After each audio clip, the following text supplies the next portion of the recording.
Welcome to a chapter a day. Today is a new day with new blessings and greater favor. Today we'll be reading from Genesis chapter 32. So Jacob went on his way, and the angels of God met him. When Jacob saw them, he said, "This is God's camp," and he called the name of that place Mahanaim. Then Jacob sent messengers before him to Esau, his brother, in the land of Seir, the country of Edom. And he commanded them, saying, "Speak thus to my lord Esau. Thus your servant Jacob says, I have dwelt with Laban and stayed there until now. I have oxen, donkeys, flocks, and male and female servants, and I have sent to tell my lord that I may find favor in your sight." Then the messengers returned to Jacob, saying, "We came to your brother Esau, and he also is coming to meet you, and 400 men are with him." So Jacob was greatly afraid and distressed, and he divided the people that were with him and the flocks and herds and camels into 2 companions. And he said, "If Esau comes to the one company and attacks it, then the other company which is left will escape." Then Jacob said, "O God of my father Abraham and God of my father Isaac, the Lord who said to me, 'Return to your country and to your family, and I will deal well with you.' I am not worthy of the least of all the mercies and of all the truth which you have shown your servant, for I crossed over this Jordan with my staff, and now I have become 2 companies. Deliver me, I pray, from the hand of my brother, from the hand of Esau, for I fear him, lest he come and attack me and the mother with the children.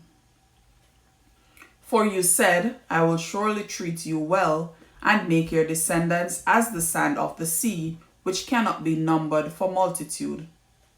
So he lodged there that same night, and took what came to his hand as a present for Esau his brother, 200 female goats and 20 male goats, 200 ewes and 20 rams, 30 male camels with their colts, 40 cows and 10 bulls, 20 female donkeys and 10 foals.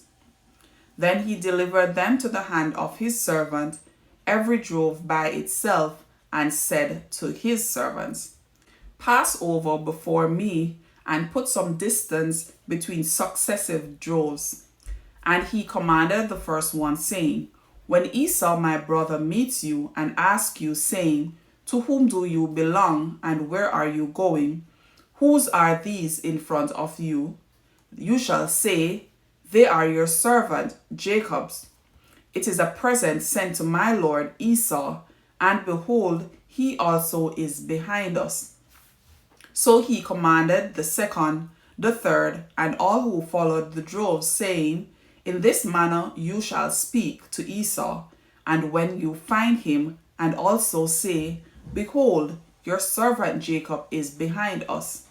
For he said, 'I will appease him with the present that goes before me, and afterward I will see his face, perhaps he will accept me.' So the present went on over before him, but he himself lodged that night in the camp. And he arose that night and took his 2 wives, his 2 female servants, and his 11 sons, and crossed over the ford of Jabbok. He took them, sent them over the brook, and sent over what he had. Then Jacob was left alone, and a man wrestled with him until the breaking of day. Now when he saw that he did not prevail against him, he touched the socket of his hip, and the socket of Jacob's hip was out of joint as he wrestled with him. And he said, "Let me go, for the day breaks." But he said, "I will not let you go unless you bless me." So he said to him, "What is your name?" He said, "Jacob." And he said, "Your name shall no longer be called Jacob, but Israel, for you have struggled with God and with men, and have prevailed. Then Jacob asked, saying, Tell me your name, I pray.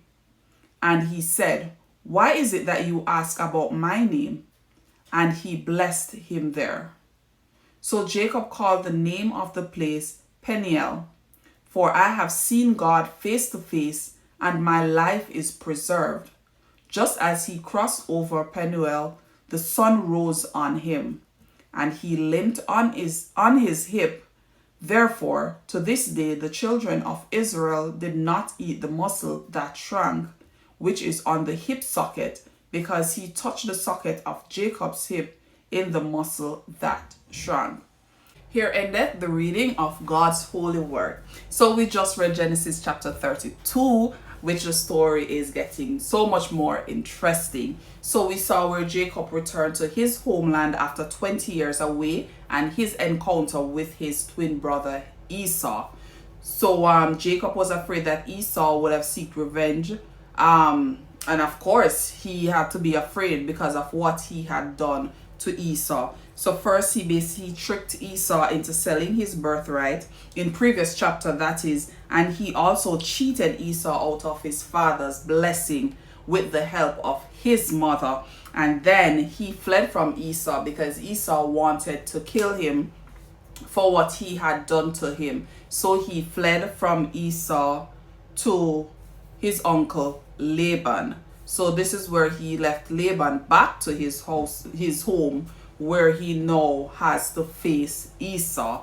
So Jacob was afraid that Esau would have seek revenge for cheating him out of the family's blessing. So what Jacob did was to split his family, his company, into two camps, and he prayed to God and prepare a gift for Esau, because at this point he had no knowledge. He does not know what Esau is thinking. He's not sure if Esau is still mad with him. So he did all kind of stuff just to make it right with Esau. But the night before, because what he did is send out, as it said, he split his company into two camps, and he sent them ahead of him. So the night before he was supposed to go now, he wrestled with a man. Come to know that the man that he wrestled with in the dark was actually God. And because he had wrestled with God, God changed his name to Israel, which means he who strives with God. So Jacob received a blessing from God, and he left with a limp as a sign of his transformation. And this has been the end of Genesis chapter 32. Thank you again for joining me for a chapter a day.